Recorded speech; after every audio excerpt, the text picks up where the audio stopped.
বর্তমান পরিস্থিতি এবং ইলেকশন নিয়ে আলাপ আলোচনা হবে। আগামীকাল 3টার সময় বিএনপির সাথে মিটিং আছে, 4:30টায় জামাত এবং সন্ধ্যা 6টায় এনসিপি। প্রেসিডেন্ট নুরুল হক নুরের উপরে ন্যাক্কারজনক একটা অ্যাটাক হয়। উনি অসুস্থ, ওনাকে খুব ঢাকা মেডিকেলে ওনাকে চিকিৎসা হচ্ছেন। তারপরে ওনাদের যে বৈষম্য বিরোধী আন্দোলনের এই গণঅধিকার পরিষদের ছাত্র পরিষদের নেতা নাজমুল হাসানের উপরও উনিও অনেক ক্রিটিক্যালি ইনজুর্ড হন এবং আমরা দেখেছি রাশেদ খানও ইনজুর্ড হয়েছেন। বেশ কিছু ওনারা বলছেন যে 50 জনের মতো ইনজুর্ড হয়েছেন। তো এই ঘটনার উপরে একটি জুডিশিয়াল তদন্তের সিদ্ধান্ত হয়েছে এবং এই তদন্ত ইম্পার্শিয়াল জুডিশিয়াল তদন্তটা করবেন হচ্ছে একজন হাইকোর্টের জাস্টিসের নেতৃত্বে এই তদন্ত হবে। এটার টার্মস অফ রেফারেন্স এবং এটা আরও কোনো মেম্বার থাকবে কিনা এটা পরবর্তীতে আপনাদেরকে জানিয়ে দেওয়া হবে। মিটিংয়ের আর একটা ডিসিশন ছিল যে আগামীকাল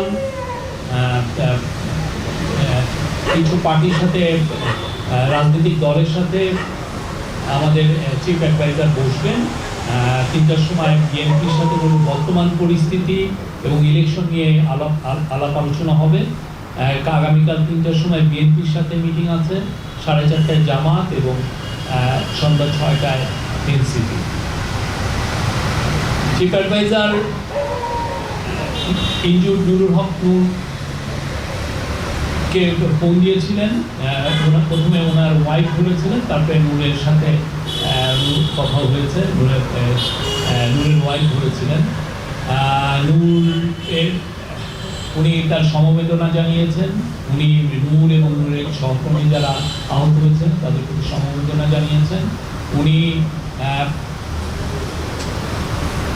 যারা গতকাল আহত হয়েছেন প্রত্যেকের বেস্ট পসিবল চিকিৎসার অ্যাসুরেন্স দিয়েছেন। বলেছেন যে এটার জন্য নূরের জন্য অলরেডি আপনারা দেখেছেন যে একটা মেডিকেল বোর্ড গঠন করা হয়েছে এবং অন্যান্য যারা ইনজুর হয়েছেন সবাইকে যেন বাংলাদেশের সর্বোচ্চ সবচেয়ে ভালো চিকিৎসা পান সেটা ইনশিওর করার উনি বলেছেন।